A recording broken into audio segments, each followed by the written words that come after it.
Welcome into the Fantasy Football Diagnostics Podcast, where we provide you with your weekly diagnosis of everything fantasy football. Whether it's season-long leagues, dynasty, DFS, or sometimes even IDP, we got you covered all year long.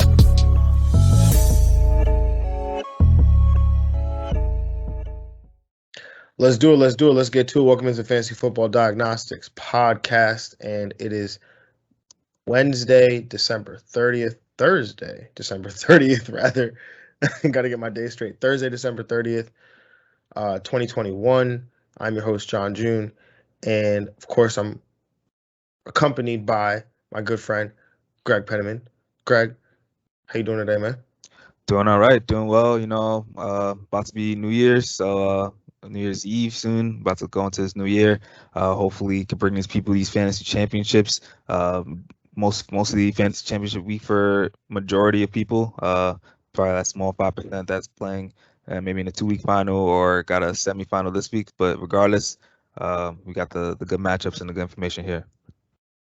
Absolutely. And because of the New Year's coming up, we have the schedule changing a little bit where we are covering all of the 16 games for Week 17 right here. We're also going to get our streams of the week, also going to get those starts of the week. So without further ado, let's jump right into it. New year, same show. Starting with our streams of the week, Greg, who is your quarterback stream of the week for Week 17? I'm going to go with Tua Tagovailoa, 41% roster, going against Tennessee. Just, struggled the last 2 weeks, but, didn't really do his best performances. The matchups were kind of easy as well as also they both still got the win. They were able to use their running game and other factors to win those games. But I think this game is going to have to use his offense, and his skills to get a dub in Tennessee and against a formidable opponent. Yeah, definitely like that one. That was one that we had talked about. Tua, the matchup might not look as great on paper when you look at these last few weeks, but Tennessee, they've been giving up the quarterbacks, and Tua is just, he's been on one this season. He's just actually, really been playing the quarterback position at a high level, and him and Jalen Waddle have been cooking. So definitely like that one. My quarterback stream of the week. Now this is pending some news. We got to get confirmation whether Jimmy Garoppolo is not playing or not. But Trey Lance, he's rostered in just 19% of Yahoo leagues. He gets to go up against Houston. This one, again, if he's going to run, I assume that he's going to run. He's going to use his legs. San Fran also needs to keep winning and keep their playoff hopes alive. So I don't think Kyle holds anything back in what we would imagine would be Lance's second start of the year.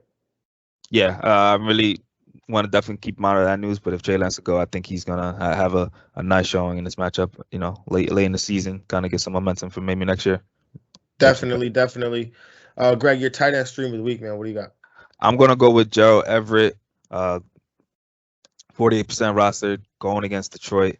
Just a solid matchup here. One is Detroit, and anyone can cook against them. But the last 2 weeks, playing a high snap share, over 84%, had 2 touchdowns in the last 3 games. He's got some momentum here, trending up in targets as well. So he's being a reliable force for Gerald Everett, stepping up.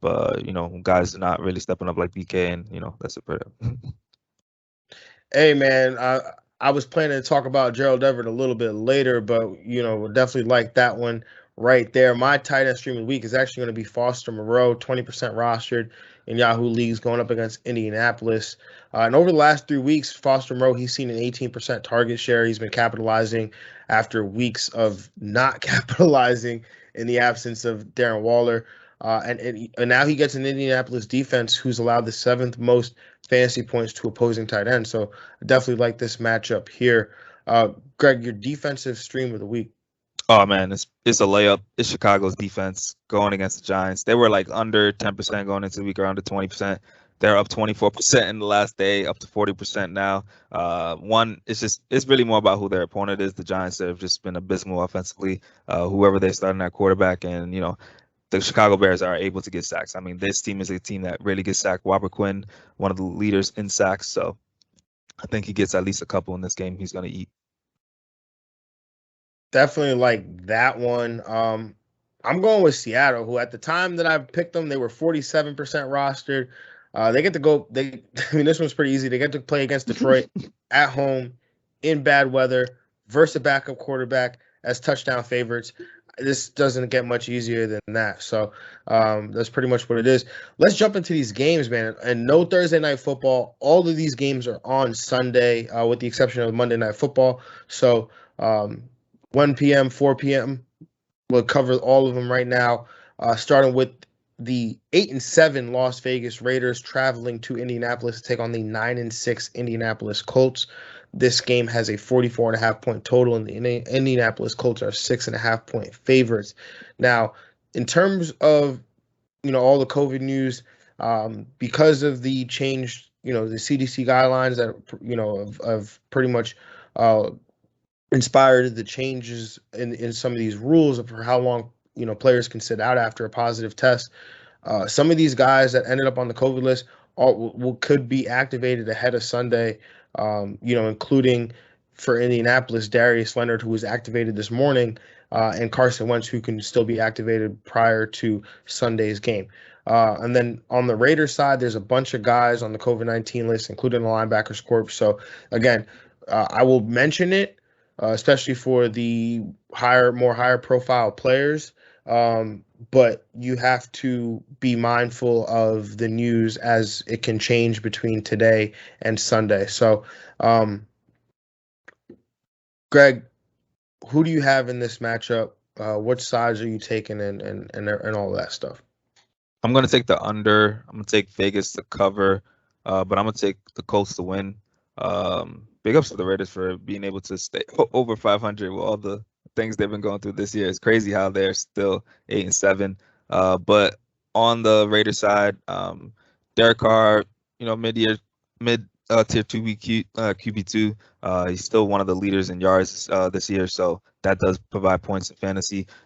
Josh Jacobs, he's a solid RB2. I think, low end RB2 with the matchup.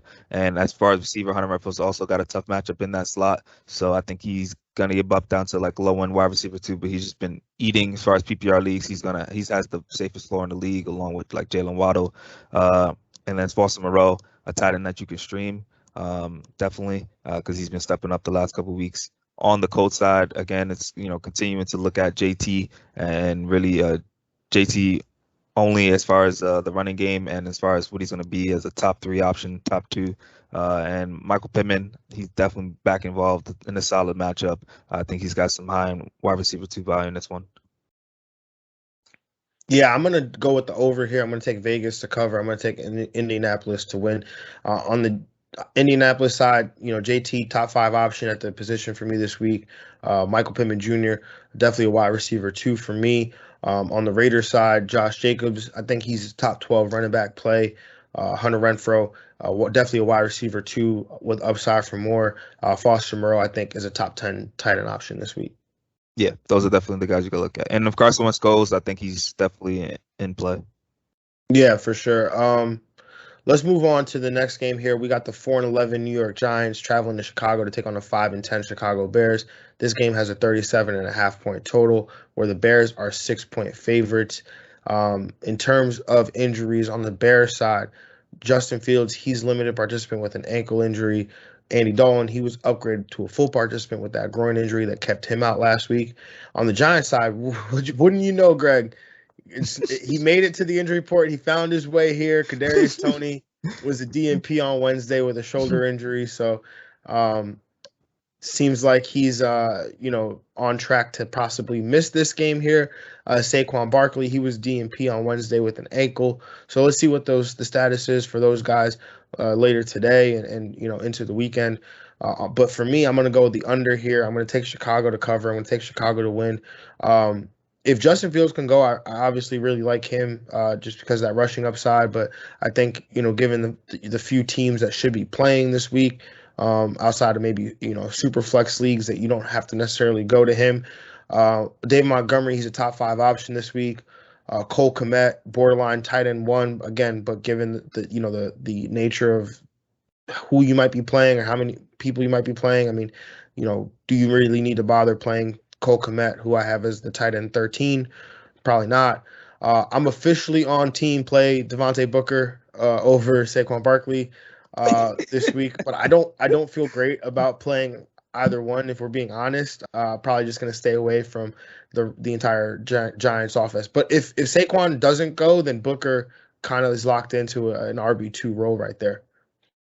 Yeah, I'm gonna take the under. I'm gonna take the Bears to cover and the Bears to win. It's the worst situation for the Giants. Like, do they lose? Do they win? Because they have the Bears pick as well. So like, it's kind of interesting. But you mentioned on the Giants side, is really no one I want to touch here. It's kind of my, how I've been feeling about them about the last couple of weeks.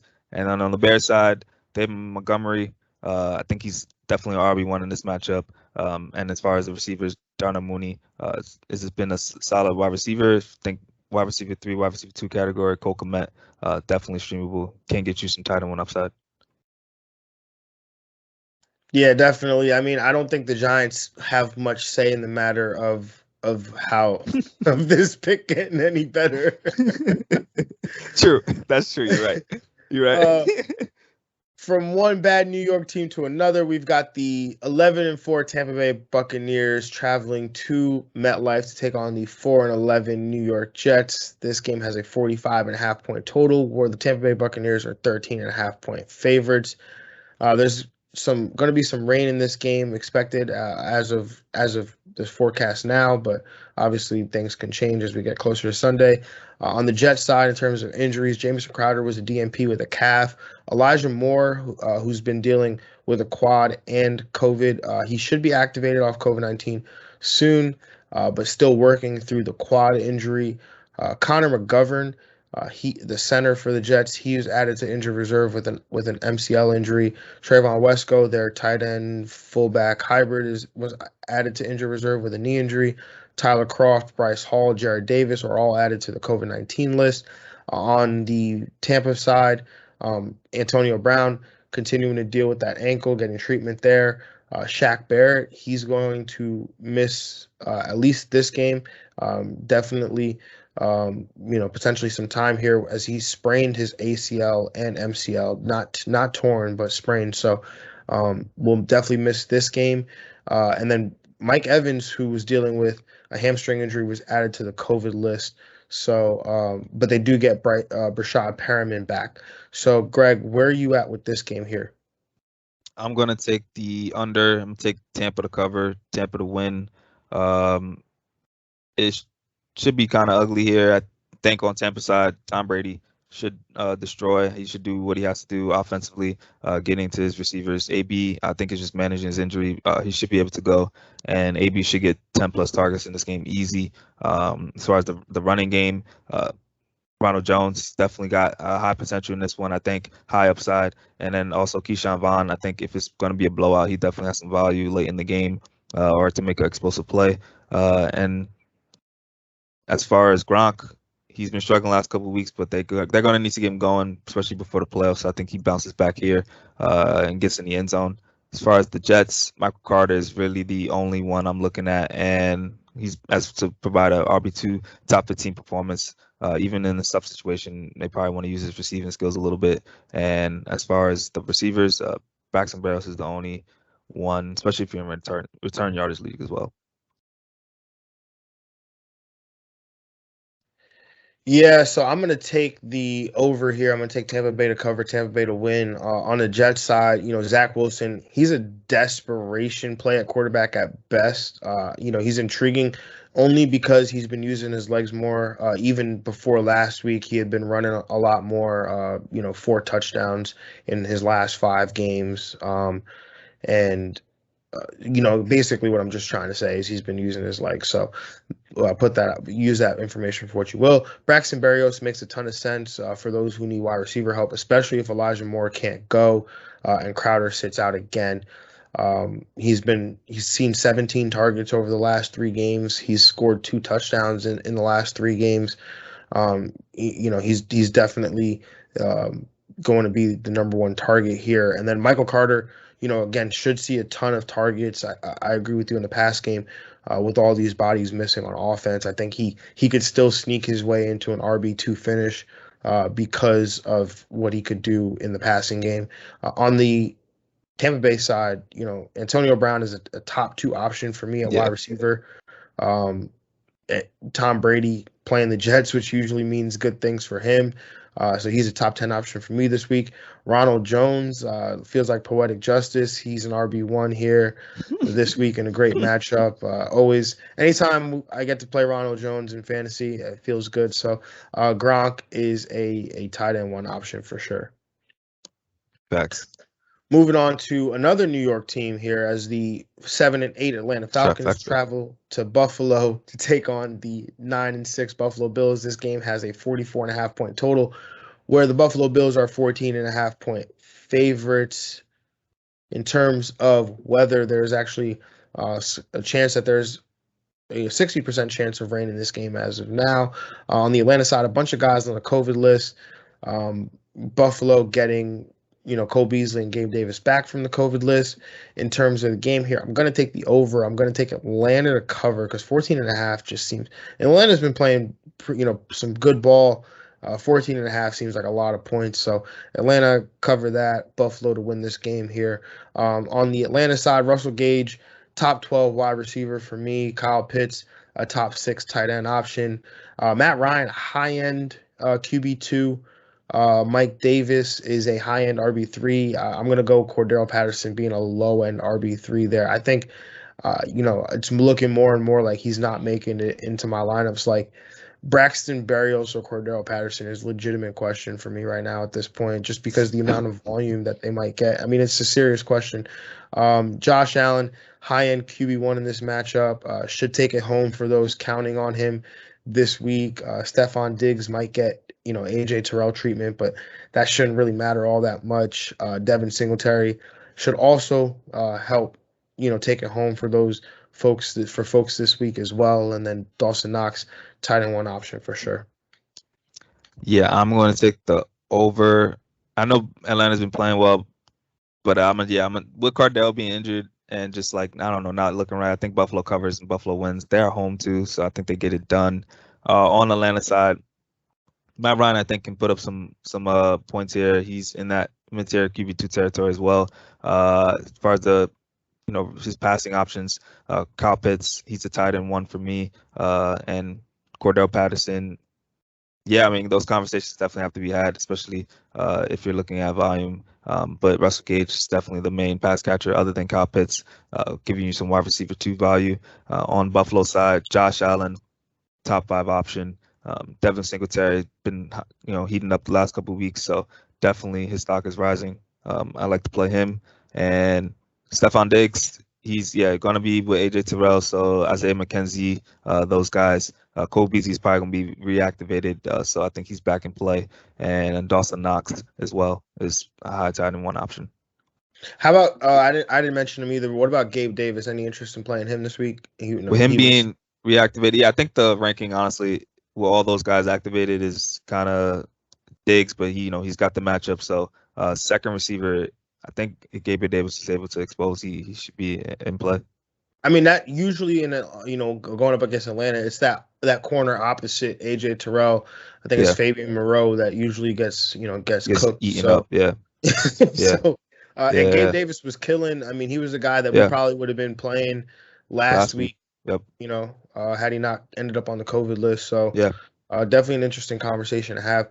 All right, moving on to the next matchup, man. We got the 8-7 Philadelphia Eagles traveling to Washington to take on the 6-9 Washington football team. This game has a 46 point total. The Philadelphia Eagles are 3.5 point favorites. In terms of the weather here, again, some rain expected on the Northeast. Jalen Hurts is limited with an ankle injury. Kenneth Gainwell also dealing with an ankle injury that made him limited. Jordan Howard was a DNP with a stinger. Miles Sanders was out with a hand injury. On the Washington side, Antonio Gibson, he was limited with a hip injury. Curtis Samuel, he's been limited with a hamstring. Greg, what say you? Taking the over, taking the Eagles to cover, taking the Eagles to win. This is a game set up for Jalen Hurts and this offense to take over, especially Jalen Hurts. I think he's going to be the MVP of this game. He's going to take over, do what he has to do. As far as the running game, it's, Miles Sanders is banged up. I think Jordan Howard is banged up as well. So I think Actually, yeah, Jordan Howard's also banged up. Kenneth Gainwell's banged up. So the running game, I mean, Boston Scott's got to be an option. I think with the style that they run the ball, I think he's going to be a low end. I think he's going to be RB3 option with some RB2 upside. As far as the receivers, Devontae Smith, you never know which week he's really going to hit. There doesn't really have a floor, but I think he ends up with the wide receiver 3 week. And Dallas Goedert, definitely start of the week potential here on Washington's side. I'm not really looking to anyone except Antonio Gibson again. Terry McLaurin's got a really tough matchup on the perimeter, and just don't really know who's going to be at quarterback.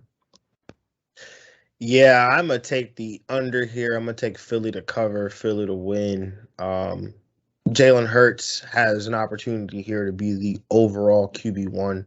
Dallas Goedert should kill in this spot right here. He did it a couple weeks ago.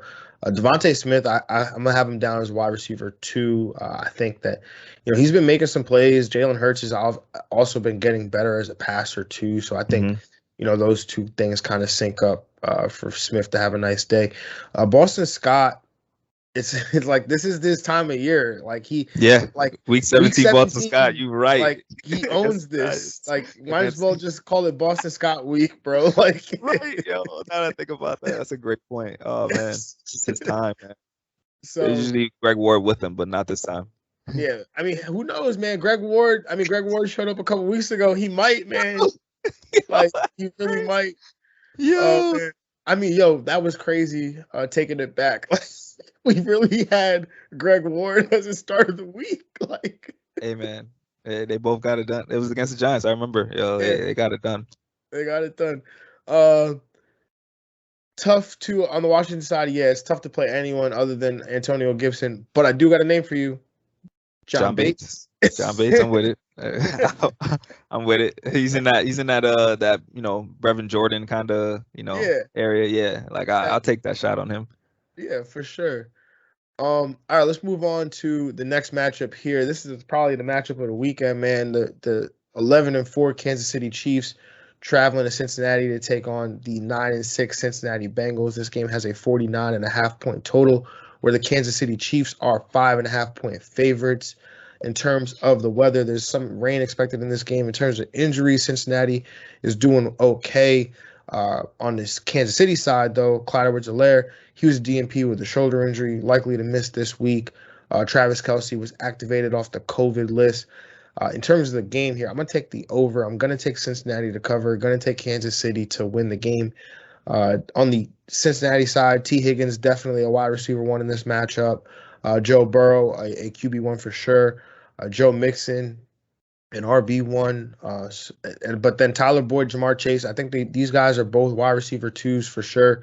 I don't think you could say one has more upside than the other, because I think that their upside is probably the same or similar at this point. I mean, Jamar Chase probably getting more air yards, so I take it back. I say Chase probably has slightly more upside. But Patrick Mahomes, high-end QB1. Travis Kelce has a great matchup. Tyreek Hill, also a wide receiver 1. He talked about how he felt exhausted after dealing with COVID and playing in his first game back. So, expect a better Tyreek in a week removed. As Byron Pringle, he's in wide receiver 3 territory. I think he's earned that right. They've been I don't know why they don't just play him as the number 2 receiver. Like they constantly search for one. And every time they give Byron Pringle opportunities, he makes plays, but then they send him right back to the bench. So I don't get it. But at running back, it should be a committee of Williams and Gore. I probably will lean more Gore or more Williams here rather because of the potential high scoring pace of this and pace of play of this game here. And Williams does get involved as a pass catcher. So, but Gore definitely is an opportunity for some. We'll have an opportunity on the goal line though for sure. Yeah, I'm gonna take the over. I'm gonna take the Bengals cover and the Chiefs to win. On the Cincy side, Joe Burrow, I think he's definitely low on QB1 in this matchup. Kansas City has been pretty great on the perimeter this year, so I don't think all the receivers we eat, but I think the one that's safest is Higgins, then Chase, and then Boyd. I think as my rankings, Higgins being a wide receiver 1, low wide receiver 1, Chase and Boyd being in that low end wide receiver 2 category. CJ Uzama can be also used as a streaming tight end as well in this matchup. Joe Mixon, RB1, got a lot of stars in this matchup. On the Chiefs side, Patty playing extremely well last couple weeks. You got to play him as a QB1, of course. No Clyde, so Darrell's starting running back. He gets the volume we want to see a workhorse gets. So I think I like Darrell Williams here as high in RB2 with some RB1 upside, especially with the points to be had. And as far as the receivers, Tyreek Hill, Travis Kelce, until they solidify the number 2 receiver, that's the only 2 pass catchers I'm looking at. Yeah, no, it's definitely the safe route to go in championship week. Moving on to the next matchup here, we've got the 2-13 Jacksonville Jaguars traveling to New England to take on the 9-6 New England Patriots. This game has a 41.5 point total. The New England Patriots are 15.5 point favorites. There's a 63% chance of rain in this game. Surprise, surprise. James O'Shaughnessy was DNP with the hip injury. A bunch of guys on Jacksonville have been added to the COVID-19 list. In New England, everyone, literally everybody in the state of New England is questionable on the injury report. Ramondre Stevenson was recently activated from the COVID-19 list. Greg, where are you going with this matchup? I'm expecting short and sweet, but I want to hear it from you. Yeah, I'm going to take the over because I think the Patriots will get it themselves, but I'm going to take the pass to cover, Pats to win. The Pats are going to, on Jacksonville side, I'm going to talk about them first because there's nothing to talk about. No James Robinson. I did mention Dare Ogunbowale in the waiver wire pod, but it's against the Pats, tough matchup. So if you're really desperate, that's the only, you got to play that option. But on the Pats side, I think Mac Jones is even player as a high-end QB2. Damien Harris, the running game should destroy. Definitely has RB1, start of the week potential here as well. And as far as the receivers, Kendrick Bourne and Jacoby Myers are both in that low and wide receiver 3 category. I always give Bourne the slight upside talent because he can get in the end zone. Yeah, I'm totally with you on the game. Taking the over, taking New England to cover, taking New England to win. I just have New England could score the 40 points by themselves. Yeah, off a loss. Oh man. Off two straight losses. Ooh, at home. Oh man. Yeah. So in the rain, Oh yeah. So for me, I'm staying away from Jacksonville. I mean, Darwin Gubawale makes sense if you're looking for some cheap volume at running back, especially in DFS leagues, because he really will. Probably walk out of there with 18, somewhere between 17 and 20 touches. For me, though, on the New England side, it's really got to be the New England defense and Damien Harris. If I'm playing somebody and they got New England defense in their lineup, it's over. You're going to lose. I'm really feeling nervous, bro, because this is those type of games. That projection part every day, too. Rookie quarterback, Trevor Lawrence. It's in the rain. Coming off 2 straight losses, that New England defense is about to go off. So, New England defense, Damien Harris, and I think I'm really, really confident just keeping it short and sweet there. Yeah. Moving on to this next matchup, man. This is definitely an interesting matchup for sure. The 8-7 Miami Dolphins traveling to Tennessee to take on the 11-4 Tennessee Titans. This game has a 46.5 point total, where the Miami Dolphins are 3.5 point favorites. In terms of injuries, a bunch of guys on the Miami side are on the COVID-19 list. On the Tennessee side, Nick Westbrook-Akine, Julio Jones, among many others as well, added to the COVID-19 reserve list. In terms of this game here, I'm going to take the under. I'm going to take Tennessee to cover. I'm going to take Miami to win, though. In terms of the Miami side, Jalen Waddle, he's a top 10 option at wide receiver for me. I think I'm willing to be out on the rest of the Miami offense. I know, Tua is your stream of the week. I definitely like that, especially if you're playing DFS or if you're in a 2-quarterback league. I like going in on Tua, but, I'm really confident in just saying, Jalen Waddle, I'll ride with you. And because the running back situation is tough to decipher who really is the guy. We saw Duke Johnson Philip Lindsay and Myles Gaskin all involved on Monday night. So really don't want to take a shot on any of those guys. In terms of Tennessee, it's probably a similar story there. A.J. Brown, a wide receiver one. Again, not all that interested in the rest of the offense. I mean, you got a committee there in the backfield with Deontay Foreman and Dontrell Hilliard and even Jeremy McNichols in on it. Like I really don't want any a part of it outside of A.J. Brown. Although you do get a Ryan Tannehill revenge games, which kind of interesting. But again, for fantasy, I want no parts. Yeah, I'm going to take the under. I'm going to take Tennessee to cover and Tennessee to win. If there was a Thursday night game, this is like the matchup that it would be for sure. Like this is a Thursday night type matchup. But I do like Tua. Rushing of the week. I think he'll get it to a bunch of people, but the one that's going to be most productive is definitely going to be Jalen Waddle. So he's going to be able to do what he has to do as I think a low end wide receiver one in this matchup. As far as the Tennessee side, Ryan Tannehill is in a revenge game. He's going to get it to his guy, A.J. Brown. He's in a tough matchup, but I do think he still gets into that also low end wide receiver one category just with the number of targets he's going to get. And yeah, the desperation plays. I mean, Dante Foreman is one of these running backs is gonna score a touchdown. So if you want to take the chance on trying to get one of them, you probably Dante Foreman probably be the best bet. That's definitely true. I mean, he did have like a 40-something yard run called back on Thursday Night Football last week. That caused me some pain and agony, but yeah. So it is what it is there. I mean, you definitely could go and play one of those guys. It's just tough to call your shot. Yeah, it is. Moving on to this next game here. The 11-4 LA Rams travel to Baltimore to take on the 8-7 Baltimore Ravens. This game has a 46.5 point total. The LA Rams are 3.5 point favorites. There is some rain expected in this game. On the Baltimore side, Lamar Jackson, he's still dealing with this ankle injury. He was a limited participant in practice on Wednesday. Still had a pronounced limp. Yeah, I was struggling, man. According to those that were present.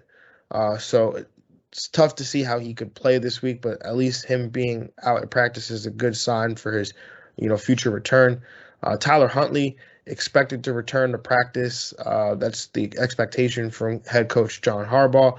So I would imagine that he walks back into being the starting quarterback if Lamar Jackson can't go. On the LA Rams side, Ernest Jones, the linebacker, and running back Darrell Henderson were both added to the injured reserve list. Cam Akers was removed from the injury report yesterday, coming back from his Achilles tear, which kudos to you, Cam Akers, bro, because people thought that you wouldn't even be the same player, and here you are, practicing and getting ready to play in a game, here in December after tearing your Achilles in July. So that's awesome, man. Andrew Whitworth was added to the COVID-19 list. Greg, where are you at with this matchup here? Yeah, I'm going to take the over. I had Baltimore to cover. I was going to take Baltimore to win if Lamar is playing because I think he's just that special. But I did see video of that like him limping. He looks he does not look right. I don't think he'll have time to get right. But Tyler Huntley, we'll keep this game very competitive. So I'm gonna take the Rams to win.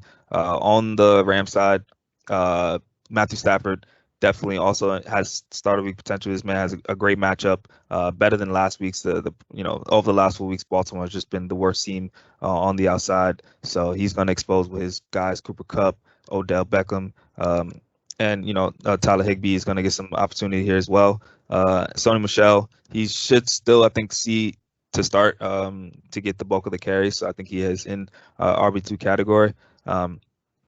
And on the Ravens side, Tyler Huntley, I think he's a QB1. Any of these quarterbacks is going to play for Baltimore, man. Just slide him in as a QB1. Don't even think about it. Mark Andrews, top 3 option. He's going to do what he has to do every week. The receivers is really tricky because they haven't been as consistent of late. I think if I had to, choose one, probably be, I guess, Hollywood has the safest floor, but they're really all 3 of them, Hollywood, Sammy Watkins, and Bateman. I'm not really confident in starting any of them. Yeah, I'm going to take the under here. I'm going to take the Rams to cover. I'm going to take the Rams to win. Mark Andrews, he's the tight end one potentially. Travis Kelce has a great matchup, so he's probably the top option. But Mark Andrews is two for sure. Mhm. Yeah, with Huntley expected to be back, this passing game is constantly in flux. It's hard to get a beat on Yeah, who the top guy is. Devin Really, Duvernay might score. Like, you never know. yeah, like, so if I had to pick one of these guys to play, it would be Hollywood. We did see in his last game with Huntley, did get 14 targets, I believe it was. So, he's he's been turned into this like short, yak receiver, really. But it makes for good volume and a good safe floor potentially even too. So if Huntley goes, I'm willing to play Hollywood. But Cooper Kupp on the Rams side, he is potentially the wide receiver one, and what is a great matchup here. Matthew Stafford, should redeem himself big time with this matchup here. Sony Michel, I think, is an RB1 for sure with the bevy of opportunities he should have. And then Odell Beckham Jr., I think, is a high-end wide receiver to play. I think Van Jefferson's even in play as well with this phenomenal matchup on deck. Yeah. You saw what Cincinnati did last week. All three receivers are on play for sure. Definitely. Moving on to this next matchup, 4:05 p.m., the first of the 4 o'clock games. We've got the 7-8 Denver Broncos traveling to Los Angeles to take on the 8-7 LA Chargers. This game has a 45.5 point total, where the Chargers are 5.5 point favorites. In terms of injuries, Melvin Gordon dealing with a hip and that thumb injury that's kept him limited. Wouldn't expect that to keep him out. Javonte Williams, he's limited with a knee injury. Again, would not expect that to keep him out either. Teddy Bridgewater has been a DMP with that concussion, expected to miss this game, and Drew Lock would get a second straight start. Tim Patrick was added to the COVID-19 list. On the Chargers side, a bunch of guys are on the COVID-19 list. And then Derwin James, according to head coach Brandon Staley, he's hopeful that they can get him back this week as he's dealing with a hamstring injury. In terms of this game here, Chargers are coming off an embarrassing loss to the Houston Texans. It's a game that they should never lose. If they played 100 times, they should win 100 times. I'm going to take the over here. I'm going to take the Chargers to cover. I'm going to take the Chargers to win. In terms of the Denver side, Noah Fant is, somebody who's popping up as could have a big day here for me. The Chargers, have been weak against the tight end position, and Noah Fant could definitely have, a big day here. Javonte Williams, he's an RB1 option for sure. And Melvin Gordon also in play. We saw what Rex Burkhead did to this, Chargers rush defense last week, or lack of rush defense. And on the Chargers side, tough to trust Herbert this week. I honestly think if Trey Lance was to start, I'd probably lean Trey Lance over Justin Herbert. And that's where you lock in Justin Herbert for like 30 plus fantasy points, because I just said that. But seriously, it's really tough to trust him. He's been so up and down, and with championship week being here, the Denver Broncos are actually, a decent. They perform well against opposing quarterbacks. It's really tough to trust them. Eckler, he's an RB1 option coming back from the COVID-19 list. Keenan Allen and Mike Williams, they're both also equally tough to trust. But I think you can trust. I think you kind of have to trust Keenan Allen this week. Yeah, I'm gonna take the under. I'm gonna take Denver to cover, and I'm gonna take Denver to win, only because the strengths of Denver is that run game, and again, Chargers have no rush defense right now. So on Denver side, I think Javonte Williams and Melvin Gordon are both in play. Javonte, I agree with you, is RB1. I think he's gonna eat in this matchup, and they're just gonna run it down the Chargers' throat, as well as using the tight end Noah Fant and Alberto both in play to be to expose that, because they don't really use their receivers. They rely on their run game and their tight ends. And as far as the Chargers side, Eckler, he's back, RB1 for sure, top 10 option easily. Keenan Allen, just because of the PPR, the receptions he's going to get, he's got 96 on the year. I think you got to trust him to have the safer floor for sure. And Jared Cook is a low end tight end 2. Tight end 2, maybe some tight end number 1 upside if he can get in the end zone. Yeah, I didn't even think about Jared Cook. All right, moving on to the next 4:05 p.m. matchup. This game has a 44. The Houston Texans 3-12. Houston Texans travel to San Fran to take on the 8-7 San Francisco 49ers. This game has a 44.5 point total, where the Niners are 12.5 point favorites. In terms of injuries, Houston is okay. San Fran, Jimmy G is dealing with that thumb injury. He's questionable. Elijah Mitchell was able to get a limited practice in, so he's questionable with that knee injury. And then Trey Sermon, the expectation is that he will be activated from injured reserve with that ankle prior to Sunday's game. Greg, where are you at with this matchup here? Well, we gotta respect the Texans, yo. They're 4-11, yo, because they got that dub last week when they should. Oh, my bad, 4-11. Crazy, yo. I mean, they messed. The Chargers are 8-7 though, right? Okay. Cool. Oh yeah, they are, yeah. But right. I mean, Houston shouldn't have got that one, even for their draft stock too. Like, what are they doing out here? But I'm gonna take the over, take Houston to cover. I'm gonna take San Fran to win. On Houston's side, Brandon Cooks and Nico Collins do have good matchups on the outside. But Brandon Cooks is, of course, the safest option. One of the best sleepers of the year at the wide receiver position. Continue to play him as a strong wide receiver 3, but wide receiver 2 upside. Rex Burkhard, I think he's going to continue to get the bulk of the carries, so he's in low RB2 category for me. He's been hot, especially with last week's game against the Chargers. And as far as the San Fran side, Jimmy G, if he's able to go, is in a good spot. If Trey Lance is able to go, he's also in a good spot. So just monitor that situation there. If Jimmy G was your main quarterback or in the 2-quarterback league, you should definitely have Trey Lance on your roster, hopefully. As far as the running game, Jeff Wilson Jr., RB2 for me, option. High end RB2 option for me. He has RB1 upside, especially if he gets touchdowns and then the goal line. And as far as the receivers, Deebo Samuel's been monster this year. I think he should be one of the candidates for Offensive Player of the Year. He's been just that elite this year. Continue to play him as a wide receiver 1, RB1, whatever you want to call it. And George Kittle, tight end option. Yeah, I am going to take the over here. I'm going to take Houston to cover. I'm going to take San Fran to win. Brandon Cooks, he's in a really nice spot here coming back from the COVID list. So I definitely like him.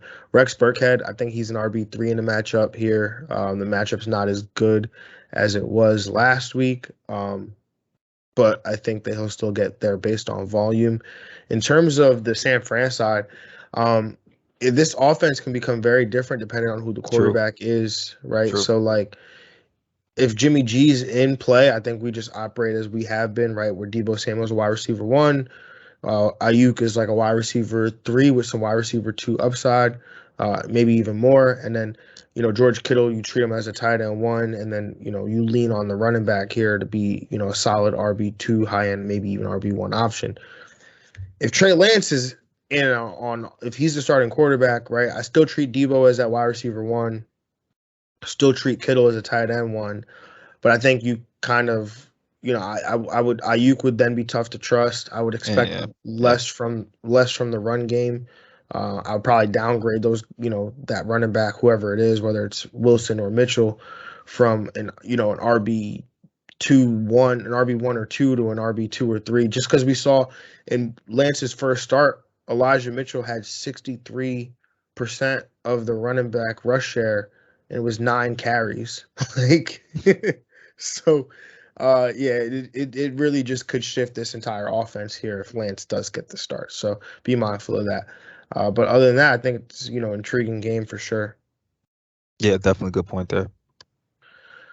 Moving on to the next matchup here, we've got the 10-5 Arizona Cardinals traveling to. Weren't the Cardinals like 8-0 or some point or something like that? Yeah, they were. Yeah, now they had a stretch of just bad football so far.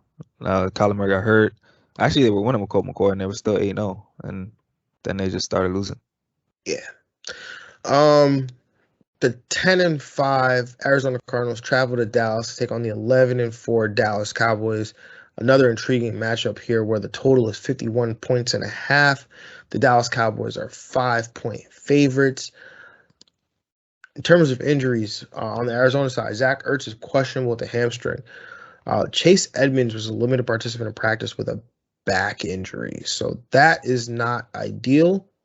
If you are the James Conner manager or the Chase Edmonds manager, or just playing in finals in general, I would pick up Benjamin as a potential backup running back that could be in line to get some playing time here. James Conner, he's a DNP with a heel, so that was the same heel that kept him out of practice all week last week and kept him out of the most recent game. So be mindful of what his status is approaching Sunday. But Dallas is okay on the injury front. In terms of the game here, I'm going to take the over. I'm going to take Dallas to cover. I'm going to take Dallas to win. On the Arizona side, if Chase Edmonds goes, I love him in this spot this week. If he can get a backfield to himself all again, I think he's top 5 option potentially, just with what he could do in the pass game and in a high scoring game like this. Kyler, he's a QB1. His going to come out lower, on the lower end just because of what Dallas has been able to do to opposing quarterbacks. But Kyler's Kyler, so he'll make things happen with his legs for sure. Christian Kirk, a wide receiver 3. Zach Ertz is a tight end 1. He just, remember, he kills Dallas, so this would be interesting to see what happens. Maybe he gets some goosebumps or something. On the Dallas side, Dak Prescott, quarterback 1. I absolutely love CeeDee Lamb again this week. I think this is the week, not last week, this week. Amari Cooper, wide receiver 2. Michael Gallup, also a wide receiver 2 in a great spot. Dalton Schultz, he's been on one as of late. Probably gets a slight downgrade because of the matchup, but I'm still willing to play him. And then, Zeke Elliott, high-end RB2, while Tony Pollard, an RB3 for me. I'm going to take the over. I'm going to take Arizona to cover, but I'm going to take Dallas to win. Just think, the strength of Dallas D-line will eventually win them this game. Their D-line is the best in football right now. As far as the Cowboys, Dak, low on QB1, both quarterbacks QB1s in this one. Zeke, I think, is definitely a high in RB2. As far as the receivers, Lamb is set up for an excellent week, and he's in an excellent spot here. So he has to come through in this week for fantasy managers in championship week.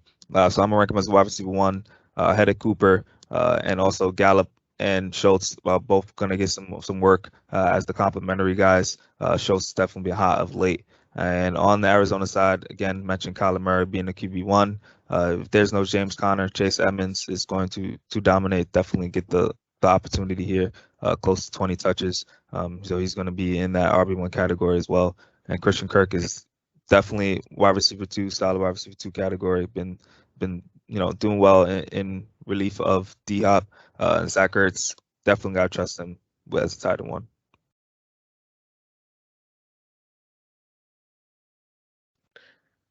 Was muted, man.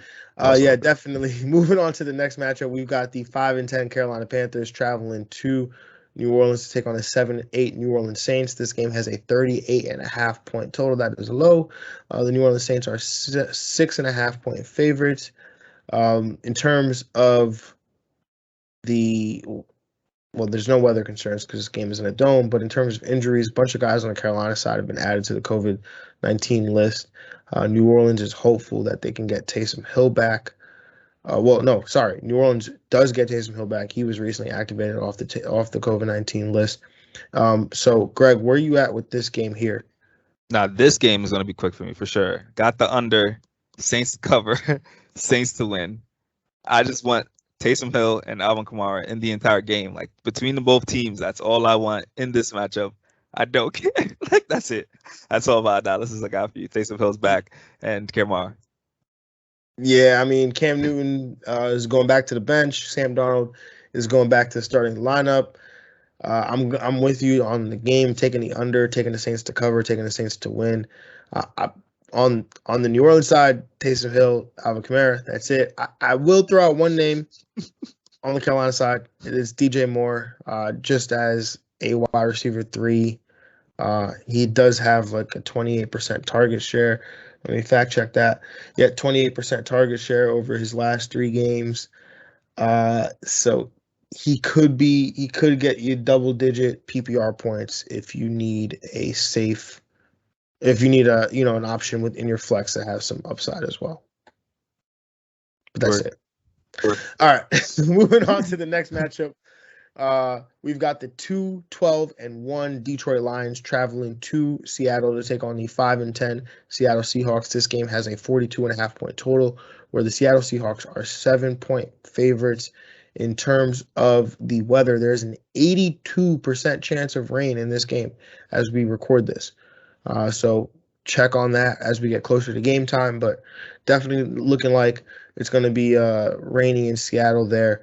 On the Detroit side, in terms of injuries, Jared Goff, he's day-to-day with a knee injury. So, again, as I mentioned, we might get Tim Boyle getting another start here.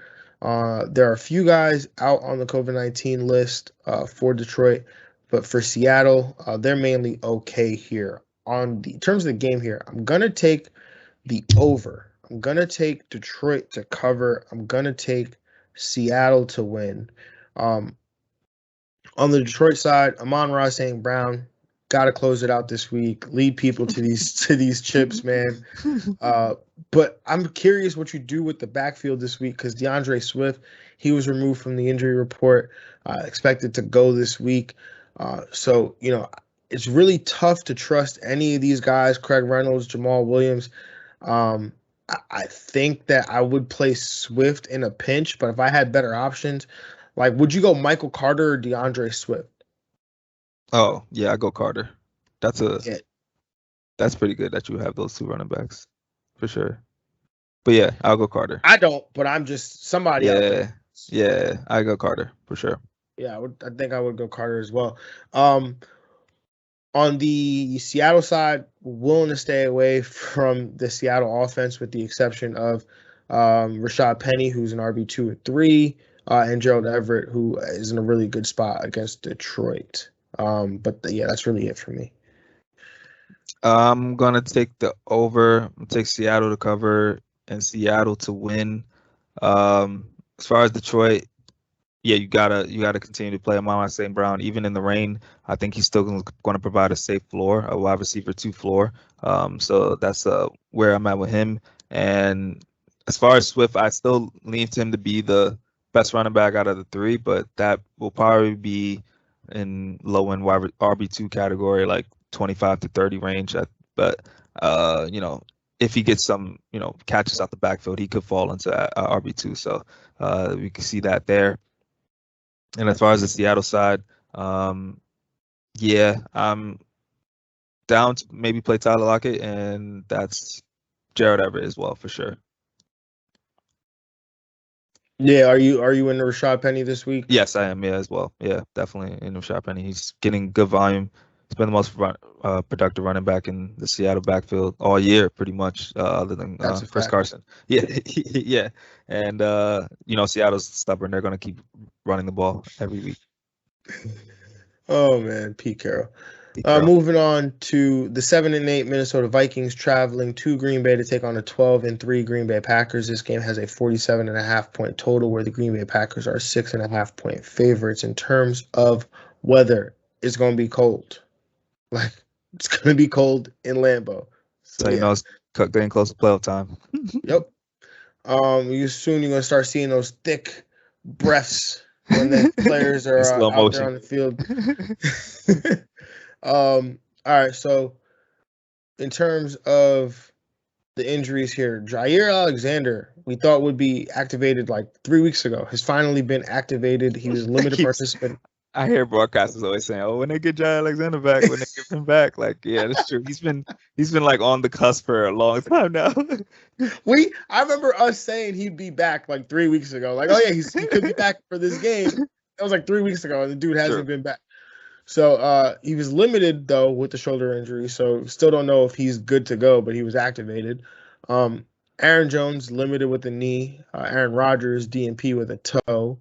Mercedes Lewis, he's been added to the COVID-19 list among other players as well. On the Minnesota side, Adam Thielen, he was added to injured reserve with an ankle injury. So Justin Jefferson continued to see 40+% of the team targets. That's not a made-up number. He's actually, over the last 3 weeks, seeing 42% of the team targets. Harrison Smith, he's DNP with a foot and the shoulder. Greg, what say you in this matchup here? I'm going to take the over. I'm going to take Green Bay to cover, and I'm going to take Green Bay to win at home. It's 4 degrees. Yeah, it's set up for a nice game, and it's also in prime time. So you already know Kirk Cousins definitely not going to come through for you on the Minnesota side. But yeah, I'm pretty serious. I'm not trusting Kirk Cousins in this matchup. And going with the secondary with playing really well, and Jay Alexander might be back. That's give a buff for them. As far as the running game, Dalvin Cook, I think he's back and activated. So I think you plug him in as a RB1. Justin Jefferson definitely top end wide receiver 1 easily, especially if you know Adam Thielen for the rest of the year as well. And KJ Osborne, I think, could slide in as a wide receiver 3 category as the secondary guy. And as far as the Packers, I don't know how this offense is just so good, and they really just get it done with 2 guys, man. It's crazy. Like Aaron Rodgers and Devontae are really the only 2 guys I want in this matchup and really confident in. The running game, I know one of them are going to score a touchdown, but it's tough to really call who. I'm going to go with. It's getting cold. It's getting rough, so AJ Dillon's got some. I think it's a good game for him in this one.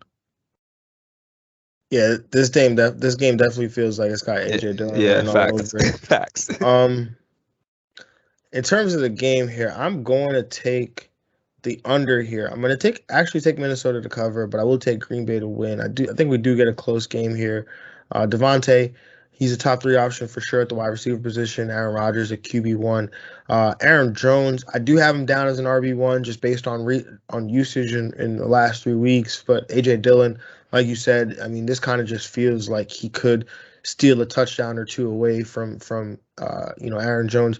I will continue to roll Kirk Cousins out there as a top 8 option this week. It is in prime time, which means he'll lose. But I got him losing a close game here, going up against Aaron Rodgers. So still going to be top 8 for me. Dalvin Cook, a top 3 running back for sure. And then Justin Jefferson, again, seeing 42% of the team targets over the last numbers. Like RP to Madden too. That's crazy. These video game numbers. You could lock my man in for 15 plus targets this week, essentially. He's a top 9 wide receiver option just based off that alone. And then KJ Osborne, with Adam Thielen being out, he's definitely in wide receiver 2 territory for me this week. Moving on to the next matchup, the final matchup of week 17, the 7-8 Cleveland Browns traveling to Pittsburgh to take on the 7-1 Pittsburgh Steelers. This game has a 41-point total where the Cleveland Browns are 3-point road favorites. In terms of injuries, Kareem Hunt was a DNP with an ankle. Pat Freiermuth on the Pittsburgh side has a chance to play this week after suffering his 2nd concussion of the year. In terms of the game, I'm going to take the over. I'm going to take Cleveland to cover. I'm going to take Cleveland to win the game. Nick Chubb, he's an RB1 for sure. I mean, this matchup is tailor-made for him. It makes me sad because I've got a team with Jonathan Taylor and Nick Chubb, and it's eliminated from playoff contention. And so it would have been really nice this week. But anyway, neither here nor there. Donovan Peoples-Jones, I know he really caused me a lot of pain last week watching him drop 40-yard bombs down the field. But I think he's a wide receiver 3 option again this week. On the Pittsburgh side, Najee Harris, volume-based RB1. Not used to really saying a volume-based RB1, but that's what he is in PPR leagues. Deontay Johnson, high-end wide receiver 2. That's pretty much going to be it for me on the Pittsburgh side. Yeah, I'm gonna take the under. I'm gonna take Cleveland to cover and Cleveland to win. This game I think is gonna be ugly, so it's just I think I'm taking the under here on Pittsburgh side. I do agree with you with the Najee Harris thing. Yeah, definitely volume-based RB1. I mean, he's still doesn't have 1,000 yards, and this man gets a lot of work, a lot of production. So as far as rushing, and as far as the receivers, Deontay Johnson, definitely wide receiver 1. Got to scratch him in there. If Freiermuth can go, I believe he's a low-end tight end 1 option, back to being that. And it's on the Cleveland side, Nick Chubb, and they need to focus more on him. Can't really trust the tight end as a matchup, even though one of them might come through. But I'm gonna just stay safe. Don't get cute. Just go with Nick Chubb. Nick Chubb, and more Nick Chubb. Yeah, man. All right, well, that wraps up the games. Yes, sir. So now it's money time. Cha-ching, Starts to cha-ching. the week. Yes, Let's sir. go week 17 championship week. Greg, need to hear that quarterback start of the week, brother. What do you got? Oh yeah, you already know. Jalen Hurts. This is his money week. I figured it out. He just is used to struggling against the Giants. I think Washington though is like the opposite of that. He's going to go absolutely off in his first game against Washington. 296 passing yards, 2 rushing touchdowns, touchdowns total. This man went absolutely berserk in that game. I think he almost had a season high in completion percentage as well. So he is going to go berserk against Washington football team. Yeah, this one kind of hurts because he was also my quarterback start of the week here.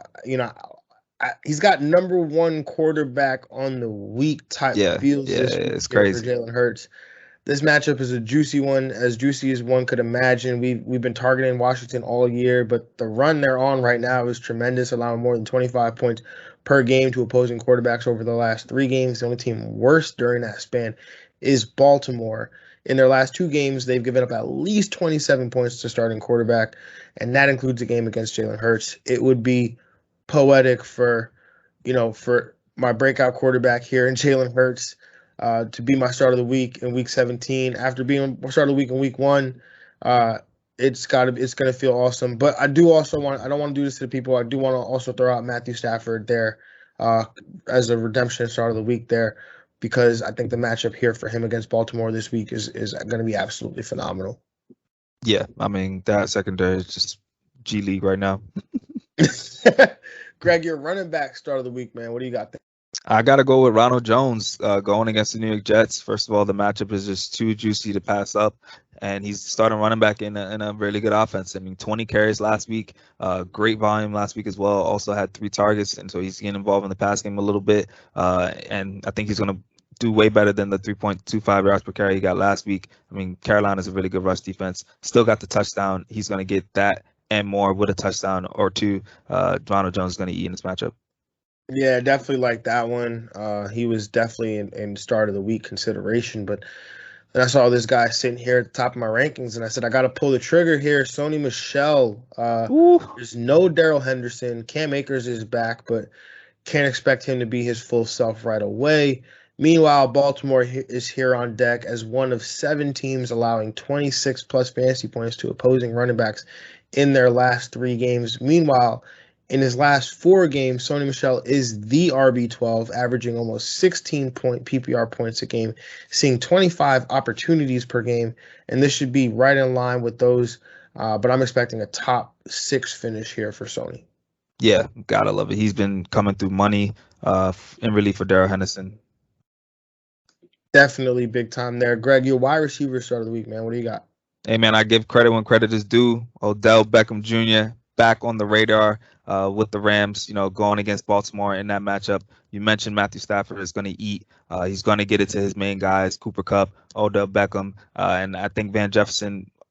Baltimore is really bad, but they're especially bad on the perimeter, and that's where Odell's been playing most of the time, 80%. So he's going to be destroying this matchup. His snap percentage is over the 90s as far as last week, and when he does that, he's going to get close to 10 plus targets. I think it's going to be one of those special games for Odell. Yeah, I definitely like that one. I usually don't do this, but I'm going back-to-back wide receiver starts of the week. I'm going back-to-back start of the week in general. CeeDee Lamb. I think I was just a week early on CeeDee. This right here is the week. Similar to Amon-Ra St. Brown a couple of weeks ago, Lamb plays in the slot, and he should be able to eat up against this Cardinals defense and just be a yak monster here. Again, against the Cardinals defense that just gives it up to wide receivers and gives up targets to wide receivers. Over the last 3 weeks, Arizona gives up the most PPR points to opposing wide receivers. CeeDee Lamb still leads this Dallas Cowboys team in target share over the last 3 weeks. So, he's in a really nice spot, man, and should continue to lead fantasy managers to a chip this week. Yeah, definitely like that for sure. CeeDee Lamb's got to come through, man. Gots to. Greg, your tight end start of the week, man. What do you got? I'm going back to I've used a couple times. Dallas Goedert.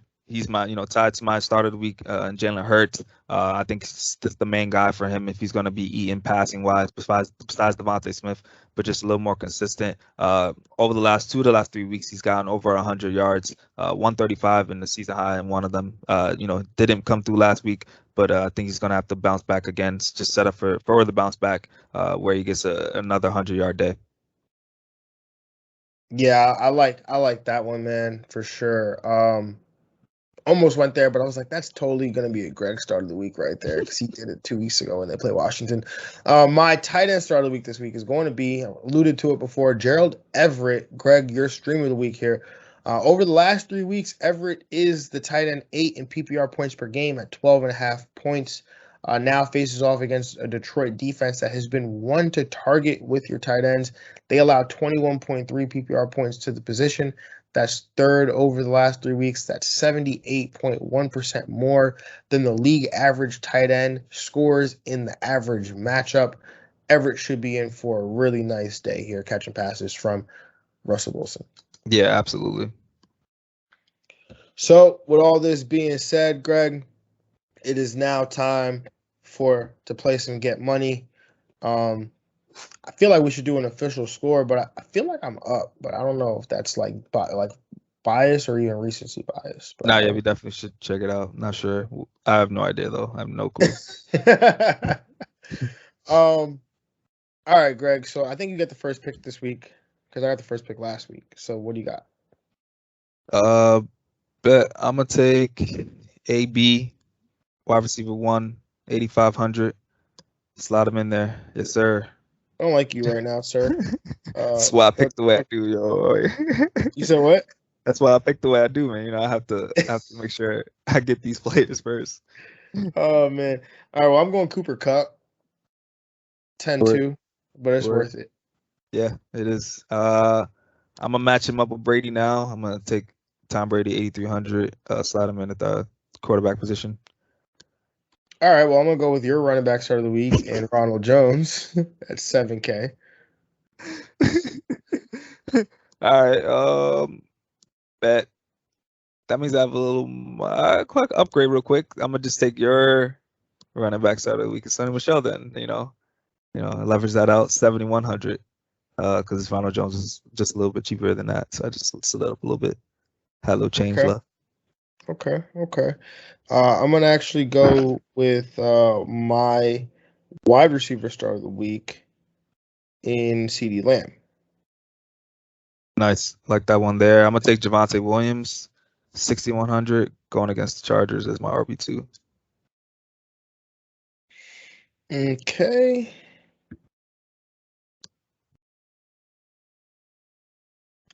I'm going to take I'm going to go Jalen Waddle for 7K. I'm going to take Damian Harris in my flex at 7,400, going against Jacksonville. I'm going to go with... Sorry.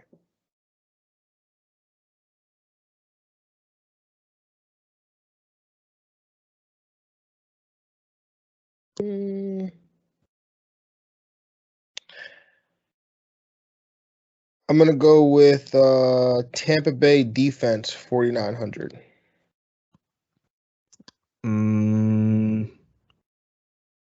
I'm going to take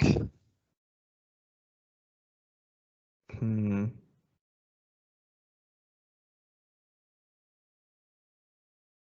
going to take Indy defense at 3,900 in my defense.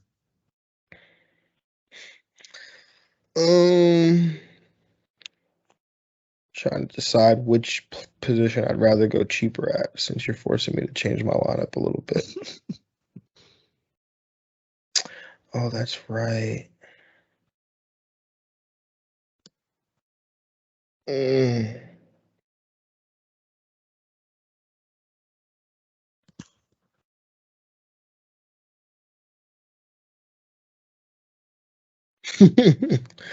I'm sorry, people. I'm gonna actually go with Dare Agumbawale, Wow. 5,500. I'm gonna take Odell Beckham, my wide receiver start of the week at 6,500. Wide receiver 2. Mhm. I'm going to take.